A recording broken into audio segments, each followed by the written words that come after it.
You're listening to Potty Mouth Radio, the home of movies, music, television, and comedy. The following podcast contains spoilers and rude words. We watch a thing. We watch a thing. Hello, you beautiful people out there, and welcome back to We Watched a Thing with your boys, Billy and Dave. How you doing, mate? Billy, love. Oh, you. We're here to get all of our emotions out today, aren't we, buddy? Certainly with one of these films. Yeah, Barbarella. Tissues everywhere. In more ways than one. I still think this is a hilarious pairing of two films together, because we are, of course, talking Inside Out 2, and then we've got a patron request for Barbarella, which I said to you, should we really pair them together? And you said, absolutely, we should. They're both about emotion. They are. So let's get straight into it with Inside Out 2, which is a 2024 American animated coming-of-age film produced by Pixar Animation Studios for Walt Disney Pictures. The sequel, of course, to 2015's Inside Out, but not Pete Docter returning, directed by Kelsey Mann in his feature directorial debut, and produced by Mark Nielsen from a screenplay written by Meg LaFauve and Dave Holstein. It stars, of course, Amy Poehler, Phyllis Smith, Lewis Black, Diane Lane, and Kyle MacLachlan reprising their roles, as well as Maya Hawke, Kensington Tallman, Tony Hale, Lisa Lapira, Ayo Edebiri, and Paul Walter Hauser. And what is it about, mate? We rejoin Riley and her emotional head people. Yep. As she starts burgeoning into womanhood and new emotions emerge, and there's a story and some hockey and Pixar falls off a fucking cliff. Whoa! Shots fired. Hang on, let's get... I can never tell if you're being genuine or facetious, so can you just hit me with it then? Did you not like this movie? It was mediocre as fuck. Wow, okay. I was bored through most of this film. I was not expecting that. I genuinely enjoyed this film. The kids and I had a movie night the night before, and we all rewatched Inside Out the first, which I still think is a good film. It's an amazing film. Yeah, and I think that this... Look, it's not as good as Inside Out 1, but I would argue that unlike a lot of Disney and Pixar's sequel work, I would argue that this is what I'd call a worthy sequel. I think that this... I genuinely do. I think it's a decent continuation of the story that makes sense, and I was on board with it. I liked it. I loved Inside Out. I think it is probably in my top 3 Pixar films. Yeah. End of story. Well, you and I, we're right in that demo where we, just kind of had kids. Like this Inside Out the first came out the year after my first daughter was born. I mean, Bing Bong, there were 3 or 4 times in the first Inside Out where I was welling up, and I think the emotional beats in that were not manipulative. I think they were genuine. I think it was just a masterfully conceived film. I think the idea of it is amazing. Conceptually, it's very high level. Yeah. I think the delivery was 9 out of 10. I think it nailed it. It wasn't schmaltzy at any point. The emotional beats were all genuine. I think the acting across the board, and I think the writing of that concept was perfectly done. Mm-hmm. Whereas I think in this film, it's overly manipulative. I don't think any of the emotional beats really land. I didn't feel any... at no point was I emotionally invested in this film. Oh, man. I was bored throughout most of it.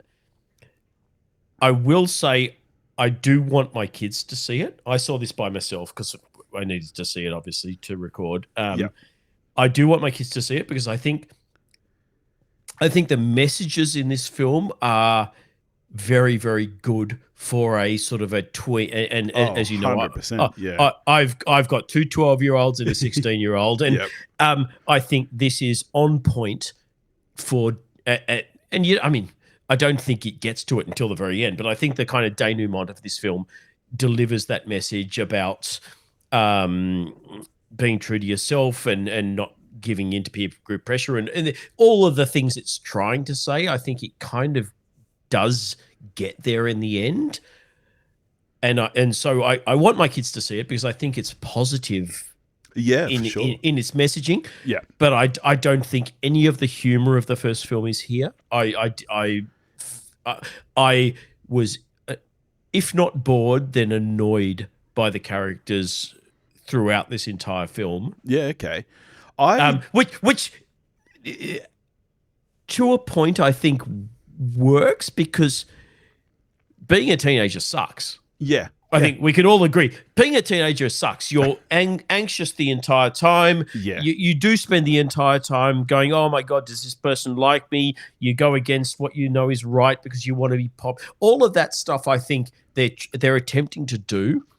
The problem is I'm possibly too far removed from who this movie is pitched at. Yeah. Which is not something usually with Pixar animated whatever films, you can put your mind in the audience, but this is possibly one of the rare instances where you can't put your mind that far back into the target audience. But I spent 95% of this film going, can this shit be over? I hate everything about this. I hate everything is irritating. Everything is annoying. I'm not enjoying this at all. I disagree big time. I mean, especially having rewatched the first film the night before, for me, I felt like the humor was about the same. I don't think either of them are particularly, laugh out loud films. No, for sure. And I think that the emotional beats were there. I didn't find it manipulative at all. In fact, I would argue that this is a much less emotional film than the first one. Purely because even by the basis of it, this one's not even really about the emotions. This is about the anxiety. And I think that the portrayal of that, anxiety taking over is actually really well executed. And that scene where they think they're finally going to get back and Joy is like, well, maybe Riley doesn't need me anymore. Maybe this is growing up. Maybe you just get less joy. And I was like, wow, that is fucking harsh for a kid's film and true. And because that visualization when they get back there and anxiety is kind of taken over the control room like that, I thought that was a brilliant visualization of that. And like you say, for kids, I've got a kid on anxiety medication with ADHD, and as do you. Like I thought that this movie was really, really powerful for someone like them. All right, so let me clarify what maybe I misspoke. I don't think it falters in the presentation of that. Yeah. What I do think is that it doesn't make for an enjoyable film. Okay. I kind of see what you're saying. It's not like it's a fun romp. Yes, it's quite weighty for a kid's film. I watched this going, I'm feeling the anxiety of this kid, but I don't think it's balanced enough by anything else in order to make this a film that I want to watch. I want this film to be over because I'm not enjoying it. Yes, I'm feeling the anxiousness, but I don't think that the writing is enough to engage me to the point where I want to endure this anxiousness to get to kind of the coda where everything's okay at the end. Yeah, interesting. All I feel is the anxiousness and the irritation, which I'm sure was deliberate, but I think they failed in having enough I didn't like Joy in this film. Okay, yeah. Which I think was a failing. I think the reason the first film worked is you had an emotion, and joy and sadness were the two emotions that you kind of invested in. You liked them both, and you wanted to. I liked sadness in this, but sadness does fuck all. I mean, I honestly, I'm not even a huge fan of Joy in the first film. I think Amy Poehler does Amy Poehler fine. She's not one of those actresses for me that I think has any kind of range. The first Inside Out is 100% the best shit Amy Poehler's ever done. I'm not an Amy Poehler fan. She's the weak half that's been dragging Tina Fey down for 30 years. But so I don't know. I was on board. I thought all the emotions were good. I like that this time it was our entire original group, out there together. So I thought you got a little bit more play with all of them. You know, so like I thought you got to see more of, you know, fear and anger and that kind of stuff kind of being a bit fun. I didn't mind the whole plot fucking line. film was kind of a Maya Hawke vehicle. Oh, I mean, Maya Hawke is amazing though, so I'm totally fine with it. I'm all here for it. Maya Hawke is fantastic. But this, I mean, I think we needed a little bit better balance because we're supposed to be rooting for the original emotions nonsensically because by the time you get to the end, it's like, oh no, they're all important. They're all equal. Yeah. The whole film is anxiety is almost the villain. But I think, and that's where I think it is balanced, because that's what I think is the important thing to note about the film is that, like you say, there is no villain. This is the kind of the personification of anxiety taking over. And when any of your emotions takes over, it's bad news. That was the whole message of the first one, really, that you can't just have joy. You need to balance it with all your other emotions. Yeah. And so you need the sadness. Yeah, exactly. So I actually thought that, again, I thought it was balanced quite well. I liked most of the new emotions. Like you say, most of them, I mean, envy really does nothing for me. And I thought that she was the least realized of all of the emotions. By far the MVP of this film is Ennui. Yeah. Give me that Ennui fucking emoji. That was Ennui is what you were hoping best for. Best character, 100%. Just on their phone. Yeah. Oh, fucking fantastic. Love it. Doesn't even touch the console. It's all on a fucking app. Yeah. That was amazing. Yeah. My girl Ayo Edebiri, who I know neither of us were huge fans of. What was that bullshit fucking sitcom, the movie that wasn't, where they were lesbian cheerleaders and they fucking murdered the other two? Yeah. What was it? Jesus. Oh my God. Can't we even did it on fucking the remember show. the name. Yeah. She was the one we liked. We didn't like the white chick. We liked Ayo Edebiri. And she, I'm now fucking following her on Letterboxd. I think she's amazing. And she was great as Envy. Yeah. I think short of Ennui, who obviously MVP of the entire film, I think Envy was probably my next favorite of the quote unquote characters. I think she was great. But overall, yeah, fuck this movie. This entire film left me cold. And a lot of it's expectation, because hand on heart, I think the first Inside Out is better than any of the Toy Stories. Mm-hmm. I think in terms of being able to have a quote unquote children's animated film have emotional beats for adults, I think it's up there with the opening of Up. Yeah, I think for sure. It was amazingly written. I think it is a masterpiece as far as I'm concerned in terms of animation, animated films. And coming into this with that baggage, this was a massive letdown for me. Yeah, no, that's it's not a bad film, but it's so middle of the road and unremarkable. It does all of the things where I was hoping it would hit highs, it failed across the board. And because the first one is so good, I came out of it so cold. I was genuinely disappointed. Yeah, I had opposite experience. I'm an 8 out of 10. I wonder if part of your thing as well is that this film, after rewatching both, this film has a lot more of Riley as a character, and Riley herself is actually much more important to the story in this one. Whereas in the first one, it's really about. I was just going to say, I don't think Riley is at all built as a character. Well, that's what I was just going to say. I suspect that that's where your issues really come into it, is that she is so much more of a focus on this one. And honestly, the truth is she's kind of not unimportant, but she is kind of seen as a puppet of her emotions. So you don't really care so much about her story. She is, it was certainly the first film, she is deliberately not given any development at all, because all the development happens inside her head with the with the emotions. Yeah, and so this film, I do think, trying to balance both of those, trying to balance the emotional story and giving us a lot more of Riley and her own story, that doesn't quite land for me. So that's where I think it's not as good as the first film. But I'm an 8 out of 10. I think this is pretty strong. I was going to be a 5.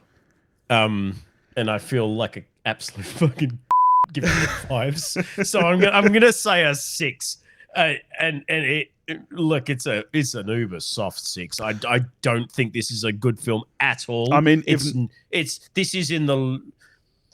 is middling Pixar, and I think Pixar in general, for me anyway, the shine is complete. I don't remember the last great Pixar film, and Pixar used to be a badge of honor. It used to be a guarantee of fucking quality.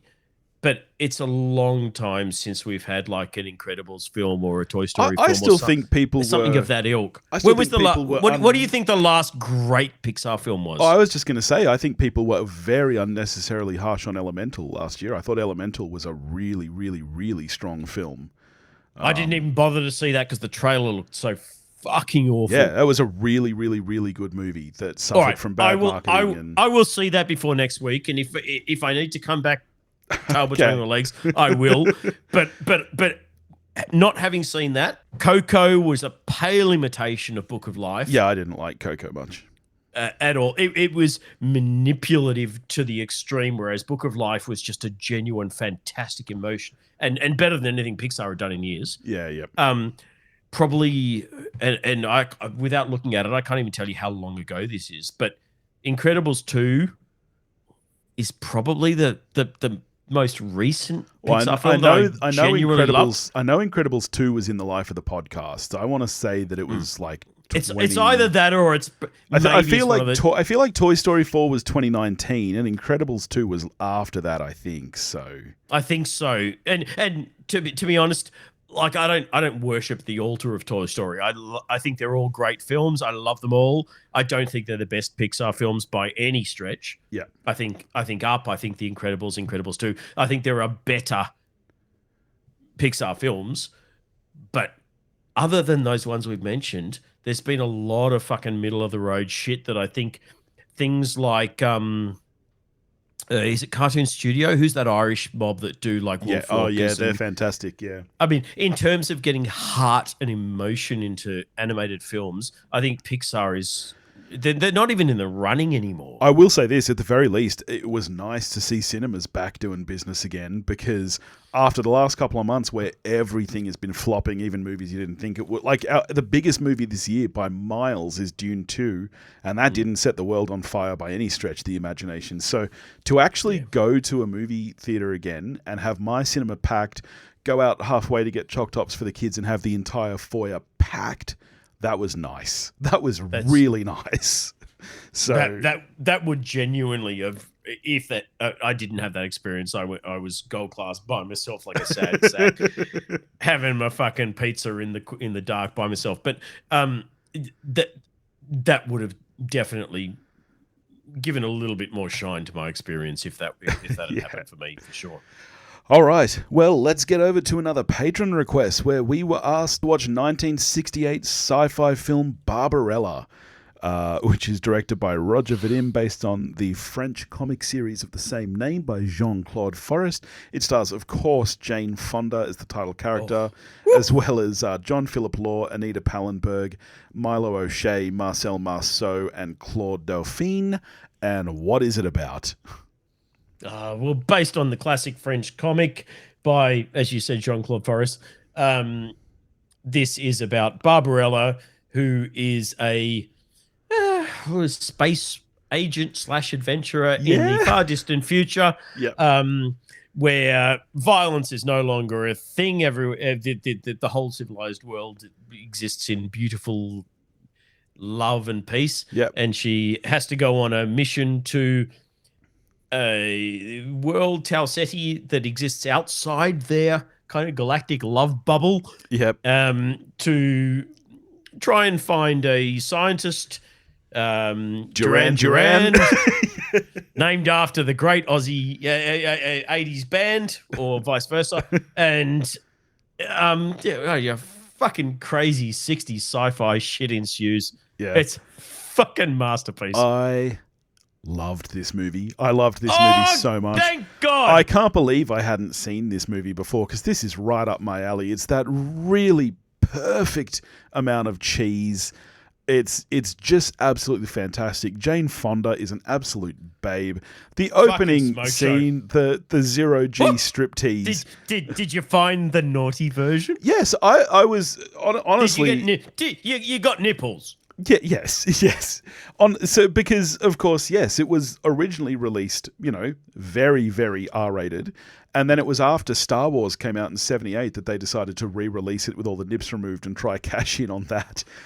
Which I don't understand how that would even work, because this movie is so crazy sexual. This has to be the horniest non-porno movie of all time.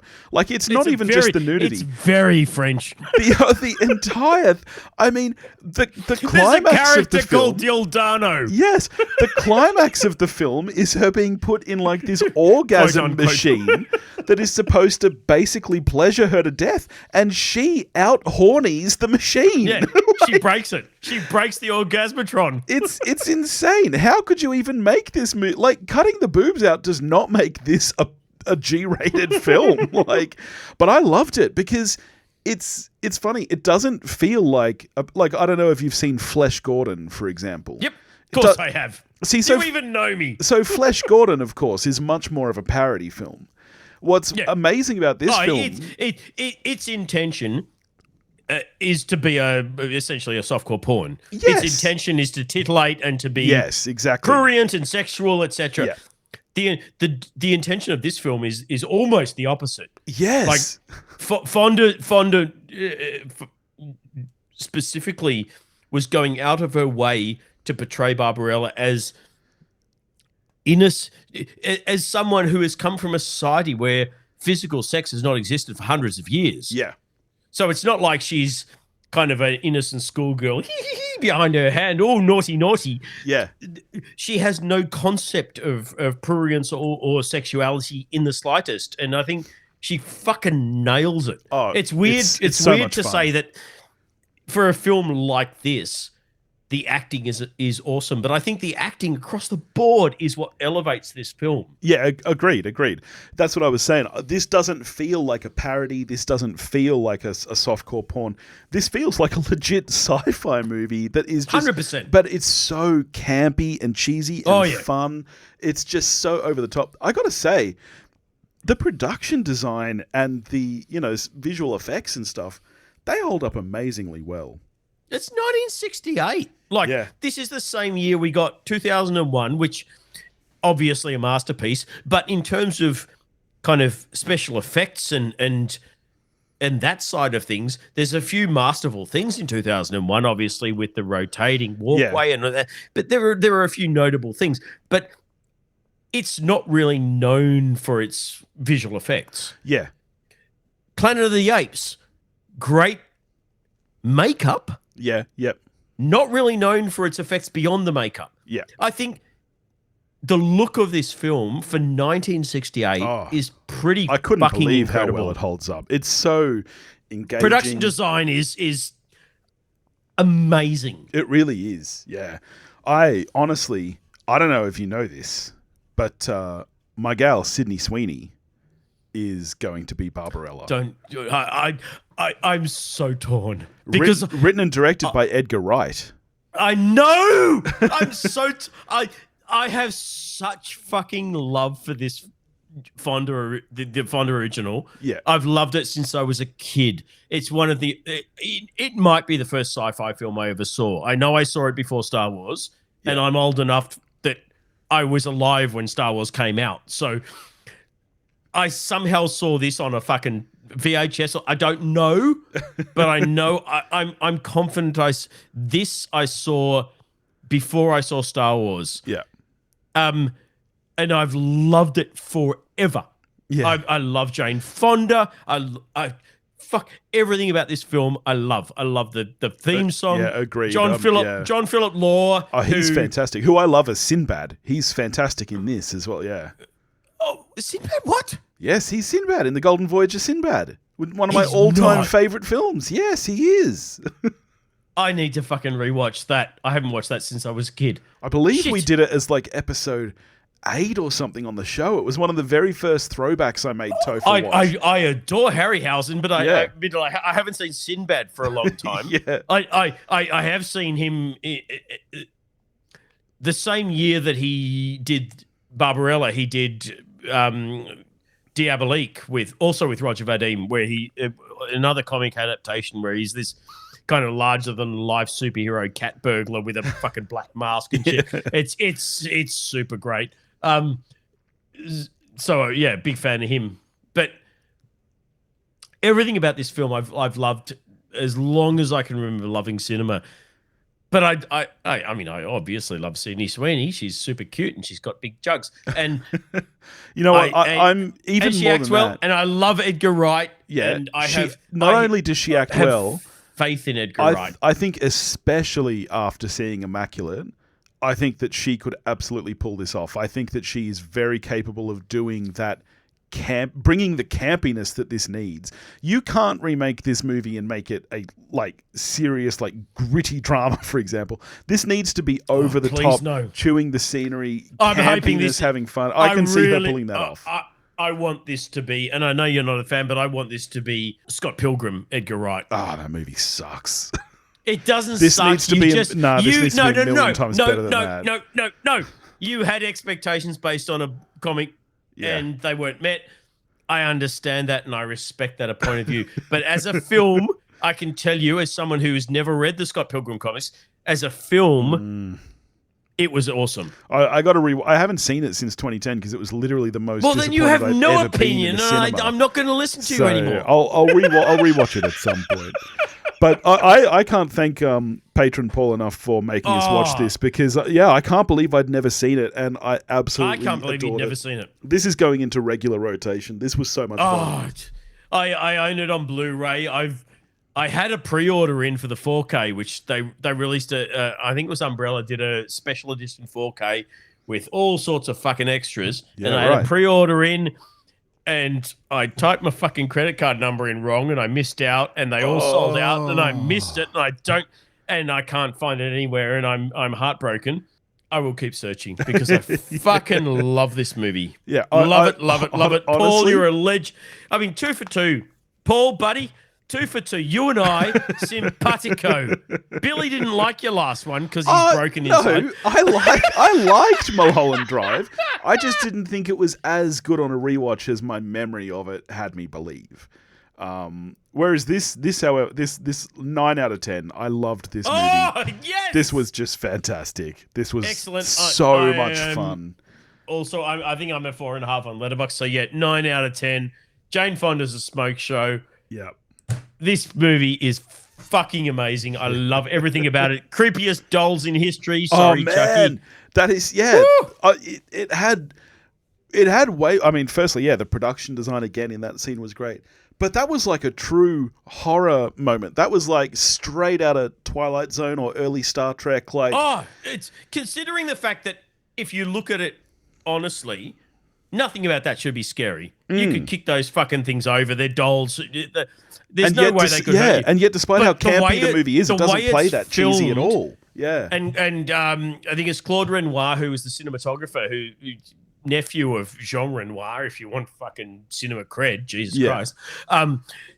The way he shoots it, it's as scary as shit. Yeah. Those things are creepy AF. Yeah. And that's before you even get to the fucking Matmos and the birds and I mean, it's literally one horror scene after another. Yeah, for sure. Yep. All right.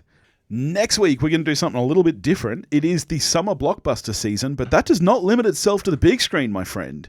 Because maybe you're sitting around at home. Maybe you got that little remote and you want to flick around. So we're going to be doing kind of a recap of all of the TV that's back for 2025, for 2024. Fuck all at the movies, but there's good shit hitting the TV. That's right. I haven't watched it yet, but I'm so psyched for The Boys season 4, for example. So I'm partway through, but Oh, okay. Catch up, my friend. I'll have to watch it this week. So there you go. That's next week. In the meantime, if you want to get in touch with us, you can do that at pottymouthradio.com. We're on all the socials at Pottymouth Radio. Go check out all the rest of the shows on the Pottymouth Network. You can hear Dave and I talk music on the hunt for the perfect album. You can hear us roll some die and fight some dragons on Time to Die. And you can hear me and News Talk Friends on the one where we watched a Friends Rewatch podcast. And of course, movie reviews and 20 Qs. Always 20 a good Qs, time. yeah. So thanks for joining us, and we'll catch you next week. Cheerio.